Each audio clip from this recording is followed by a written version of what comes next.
Halo, bobohan nangka tujuh menonton film, terutama Dang Sanak Sabanua. Berjumpa lagi dengan saya, Bang Junet, manusia kurang kerjaan yang hobinya nonton film. Engkol Sanak. Untuk para jomblo yang suka menghayal, nih saya kasih film menarik untuk menajamkan imajinasi kalian. Film ini berjudul iBoy yang dirilis pada tahun 2017 dan disutradarai oleh Adam Randall. Diangkat dari novel dengan judul yang sama, karya Kevin Brooks, tentang seorang mahasiswa yang menjalani operasi di kepalanya setelah ditembak oleh penjahat, di mana beberapa fragmen ponsel masih tertanam dalam otaknya, sehingga dia memiliki kemampuan luar biasa untuk meretas jaringan dan setiap benda yang menggunakan listrik hanya dengan pikirannya. Film ini mengisahkan tentang seorang mahasiswa bernama Tommy dengan sahabat masa kecilnya, Danny. Tom menyukai seorang wanita bernama Lucy Walker. Di sana juga ada preman kampus bernama Eugene. Tom adalah seorang anak di luar nikah. Dia tinggal bernama Nenek Wendy setelah kematian ibunya. Malam itu, Tom keluar karena bosan dengan tingkah Nenek Wendy. Di jalan, Tom menemukan pintu rumah Lucy terbuka sedikit. Karena penasaran, Tom masuk, dan dari dalam terdengar suara jeritan samar-samar. Ternyata 4 orang penjahat sedang memperkosa Lucy, dan salah satunya merekam adegan tersebut. Tom lari dan 4 orang penjahat mengejarnya. Sambil berlari, Tom berniat menghubungi seseorang untuk meminta bantuan, dan penjahat yang memegang pistol menembak Tom. 10 hari kemudian, Tom terbangun di rumah sakit. Dokter mengatakan kalau kepala sebelah kanannya telah dioperasi, namun ada bagian komponen ponsel yang tertinggal dalam otaknya. Tak bisa dikeluarkan karena telah masuk ke jaringan otak. Jadi ceritanya begini, Tom tertembak saat dia meletakkan ponsel di telinga kanannya karena berusaha menelpon seseorang, dan peluru itu tepat mengenai ponsel tersebut, sehingga beberapa komponen ponsel ikut masuk ke dalam kepala Tom bersama dengan peluru. Setelah menjalani pemeriksaan, Tom diizinkan pulang.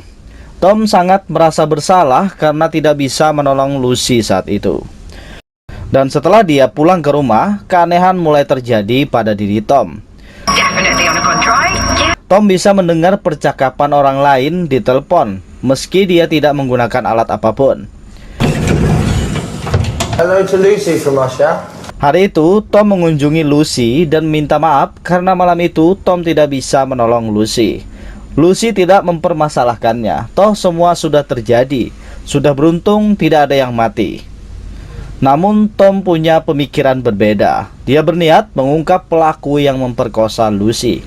Kali ini saat Tom pulang ke rumahnya, suara-suara dari percakapan telepon mulai terdengar di kepalanya, hingga membuat Tom pusing. Tom mulai melihat angka dan gambar seperti sistem mulai muncul melayang di depannya dari benda-benda yang menggunakan listrik. Karena penasaran, Tom lalu membuka dinding jendela kamarnya, dan malam itu dunia terlihat berbeda di mata Tom. Dia melihat dunia seperti sebuah sistem komputer yang di setiap sudut kota bisa dia akses kapanpun dia inginkan. Karena tidak tahan dan merasa mual, Tom akhirnya pingsan. Esok harinya, Tom kembali masuk ke kampus setelah libur pasca operasi.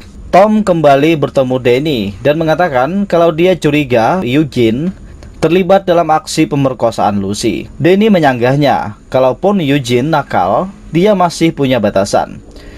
Di perjalanan, Tom melihat semua transaksi internet di sekelilingnya. Kali ini lebih jelas dari sebelumnya. Sesampainya di kampus, Tom tanpa sengaja melihat pesan video milik Eugene. Dan itu adalah video pemerkosaan Lucy. Mengetahui kenyataan itu, Tom yang emosi dengan tanpa sengaja meledakkan ponsel milik Eugene. Malam harinya, Tom pergi ke pesta yang diadakan anak kampus. Di sana, dia memperhatikan Eugene dan mengidentifikasi 3 orang lainnya.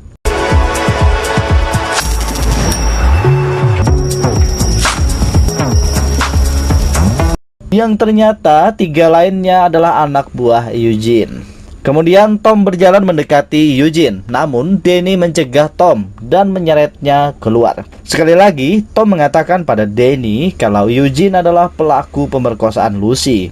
Namun Danny sekali lagi menyangkalnya. It'll be me at the top giving out the orders and I won't there, you know. Tom pergi menemui Lucy untuk menghiburnya. Namun di sana, Tom dan Lucy melihat Eugene dan 3 anak buahnya sedang berjalan dengan santainya. Saat itu juga ekspresi Lucy berubah. Tom menyadari itu. Jadi benar, Lucy tahu kalau pelaku yang memperkosanya adalah Eugene. Mulai malam itu, Tom memulai aksi terornya dengan mengirim pesan tidak dikenal kepada kelompok Eugene. Malam itu, Tom mulai mempelajari cara meretas ponsel, server, dan berbagai perangkat komputer dan internet lainnya. Esok harinya, Tom mulai mempraktekkan peretasan dengan meretas ponsel Eugene. Malam harinya, Tom mulai meretas semua perabot di rumah Eugene dan teman-temannya.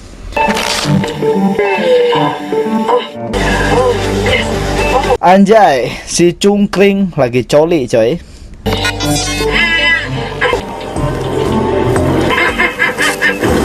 Esok harinya di kampus saat dosen melakukan penjelasan, Tom meretas laptop kampus dan menayangkan aksi coli si cungkring di proyektor. Okay, everybody quiet please. Tom menceritakan kejadian memalukan itu kepada Lucy. Lucy kembali terhibur dengan apa yang diceritakan oleh Tom. Dan tanpa Lucy ketahui, lewat pikiran, Tom mengirim pesan tak dikenal kepada Lucy. Tom menamai dirinya sebagai iBoy dan mengakui kalau iBoy lah yang melakukan peretasan video coli si cungkring. Lalu Tom mengajak Lucy untuk bersantai di pinggir sungai. Terlihat semua trauma Lucy sudah mulai membaik. Di sana Lucy mengakui kalau setelah kejadian pemerkosaan itu, hanya Tom lah satu-satunya yang mengunjungi dan menghiburnya. Tom lalu mengatakan, "Aku hanya ingin kau merasa aman di dekatku. Jika kita berada di situasi yang sama lagi, aku ingin kau tahu, aku tak akan lari. Aku akan tetap tinggal meski aku harus mati sekalipun." Wow, luar biasa. Itu adalah janji seorang Tom pada Lucy. Kata-kata itu mewakili kalau perasaan Tom kepada Lucy bukan main-main. Malam harinya, saat Tom dan Lucy pulang, Eugene menghadang mereka di jalan. Eugene mengira kalau Tom dan Lucy yang selama ini meneror mereka. Malam itu, Tom membuktikan kata-katanya. Dia tidak lari dan dengan berani menghadapi Eugene. Saat Eugene ingin menghajar Tom, Tom mengirim pesan tak dikenal pada Eugene dan anak buahnya. Lanjut, malam itu Eugene dan 3 temannya naik ke dalam mobil. Tiba-tiba, mobil terkunci sendiri dan mesin mobil juga menyala sendiri. Akhirnya karena terlalu panas, mesin mulai mengeluarkan asap. Dan lewat radio, Tom menanyakan, "Mengapa kalian menyerang keluarga Walker dan memperkosa Lucy?" Pada akhirnya, karena takut, si cungkring mengatakan kalau mereka disuruh oleh Katz. Di tempat Katz ada Kyun dan Nan. Namun tanpa diduga, Danny, sahabat Tom, juga ada di sana. Tiba-tiba di televisi muncul mobil Katz yang dikencingi oleh seseorang. 3 orang yang dipimpin oleh Katz keluar memeriksa mobil tersebut. Dan Tom mengambil kesempatan itu untuk masuk ke dalam markas si Katz dan mengacak-acak tempat tersebut. Setiap benda yang berhubungan dengan listrik diledakkan oleh Tom dengan pikirannya. Ups, ada banyak bungkusan ganja di sana. Tom mengambil semua ganja dan pergi. Malam harinya, Tom kembali melancarkan aksinya. Kali ini Tom memasukkan ganja milik Katz ke dalam bungkusan kecil dan meletakkannya di tempat Eugene dan anak buahnya. Pagi harinya, polisi menangkap kelompok Eugene dengan barang bukti ganja bersama mereka.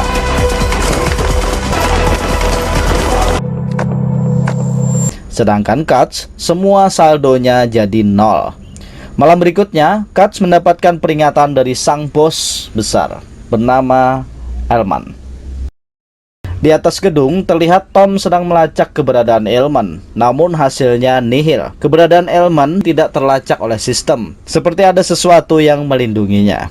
Malam itu juga dengan perintah dari Katz, Semua orang mencoba mencari tahu keberadaan iBoy dengan menyita semua laptop dan barang elektronik yang bisa digunakan untuk meretas. Namun mereka tidak tahu Tom tidak membutuhkan alat elektronik untuk meretas. Tom meretas dengan otaknya sendiri. Esok harinya, Tom kembali menangkap transaksi narkoba milik Katz dan Ilman. Malam harinya, Tom berniat menggagalkan transaksi besar tersebut. Nenek Wendy yang khawatir dengan perubahan sikap Tom keluar menemui Danny. Dia berpesan agar Danny mengawasi dan menolong Tom. Danny mengiyakannya. Sedangkan Tom terus mengikuti mobil Katz. Namun di tengah jalan, Tom kehilangan jejak Katz karena Katz membuang ponselnya ke tempat sampah. Saat Tom ingin pergi, dia mendengar suara pesawat. Barulah Tom terpikirkan untuk meretas satelit. Akhirnya, keberadaan Katz ditemukan. Tom lanjut mengikutinya hingga sampai di pelabuhan. Saat sedang mengawasi, Tom sambil mempelajari ilmu bela diri lewat internet. Setelah berhasil melumpuhkan penjaga, Tom membakar narkoba tersebut. Saat Tom ingin pergi, Katz dan anak buahnya muncul. Dia memukuli Tom. Tapi Tom berhasil menggunakan frekuensi tinggi untuk mengganggu pendengaran semua orang, sehingga Tom berhasil lolos. Pagi harinya, Tom terbangun di tempat sepi di pinggir sungai. Sedangkan di kampus, Lucy terus menunggu Tom, karena mereka sudah berjanji akan mengikuti ujian bersama. Saat Tom sampai di kampus, ujian sudah berakhir. Lucy marah, namun Tom terus berusaha membujuk Lucy hingga mereka keluar gedung kampus. Saat itulah Lucy menoleh ke belakang dan di sana tergantung mayat si cungkring. Lanjut, Danny menemui Tom dan menanyakan keadaannya. Kemudian Tom balik bertanya, "Siapa yang membunuh si cungkring, Danny?" Dan Danny menyalahkan iBoy atas kematian cungkring. Di sini kita tahu bahwa Danny adalah seorang pengkhianat, tipe manusia egois yang mampu mengorbankan teman-temannya untuk memuluskan tujuannya. Setelah kematian cungkring, Tom sangat merasa bersalah. Dia mulai merasa penyebab semua masalah adalah dirinya dan kemampuannya. Kemudian Tom menemui dokter yang dulu membedah kepalanya. Dia meminta dokter itu untuk mengeluarkan serpihan ponsel yang tertinggal di kepalanya. Namun si dokter menolak. Karena serpihan itu sudah tertanam jauh dalam otak Tom, mengeluarkannya sama dengan bunuh diri. Tom lalu pulang ke rumahnya dengan penyesalan dan rasa bersalah. Tiba-tiba setelah Tom masuk ke rumah, si gendut Kyon menodongkan pistol di kepala Tom. Di dalam sudah ada Ilman menunggunya. Di sana juga ada Katz yang menyandra nenek Wendy. Anehnya, Tom tidak bisa melihat wajah Ilman. Ada sesuatu yang mengganggu penglihatannya. Jadi mungkin di sini Ilman ini karena dia adalah buronan dan untuk menghindari CCTV mendeteksi wajahnya, si Ilman ini memasang pengganggu sinyal di kepalanya. Kemungkinan besar begitu. Sehingga membuat Tom tidak bisa mengidentifikasi wajah Ilman. Ilman yang sudah mengetahui kemampuan Tom, dia mengancam Tom dengan Lucy yang ditahan oleh Eugene. Tanpa diketahui siapapun, Tom meretas ponsel milik Eugene untuk memanggil polisi. Kembali ke tempat Tom, Ilman memanggil Danny dan ternyata Danny lah yang memberitahu Ilman kalau Tom adalah iBoy, pengkhianat, menjual teman demi uang. Kemudian Ilman meminta Tom untuk meretas bank agar mengisi saldo rekeningnya yang kosong. Hanya dengan pikirannya, Tom berhasil mengisi rekening kosong itu sedikit demi sedikit. Sebenarnya Tom bisa langsung mengisi dengan jutaan dolar dan akan banyak orang yang mempertanyakan uang tersebut. Di tempat Lucy ditahan, polisi mendatangi tempat itu karena ponsel milik Eugene terus-menerus menghubungi pihak polisi. Namun Eugene dan dua temannya berhasil lolos. Akan tetapi, Lucy yang melihat pistol di lantai mengambil pistol itu dan menodongkannya ke arah Eugene dan dua temannya. Saat Lucy ingin pergi meninggalkan tempat itu, di luar dia bertemu Ilman yang sedang membawa Tom. Pada akhirnya Lucy kembali menjadi sandra dan Ilman kembali meminta Tom mengisi rekeningnya dengan uang. Namun karena ponsel itu berada di tangan Ilman, sistemnya terganggu. karena pengganggu frekuensi yang tertanam di kepala Ilman. Namun, Tom terus berusaha sekuat tenaga untuk meretas ponsel tersebut. Akan tetapi, bukan uang yang dia tambahkan ke dalam akun Ilman. Tom ingin meledakkan ponsel tersebut. Setelah semua anak buahnya dikalahkan, Ilman keluar. Tom juga ikut mengejar keluar. Ilman menyerang Tom dari belakang.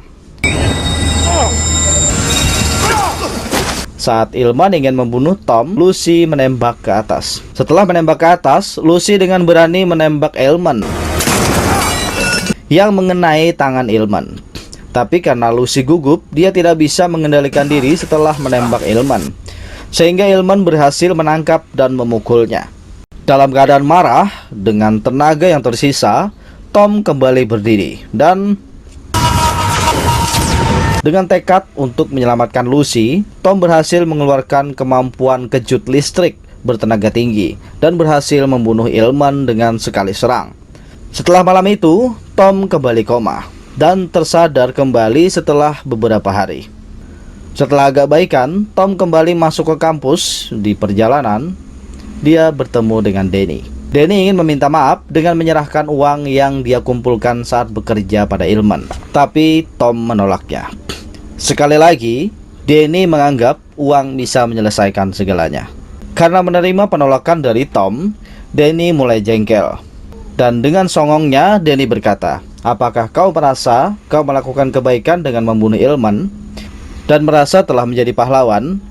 Mungkin nanti kau akan menyesali perbuatanmu tersebut." Tom hanya menjawab, "Kau tahu Danny, kupikir aku sudah mengincar semua orang dalam video pemerkosaan Lucy tersebut. Namun ternyata aku salah.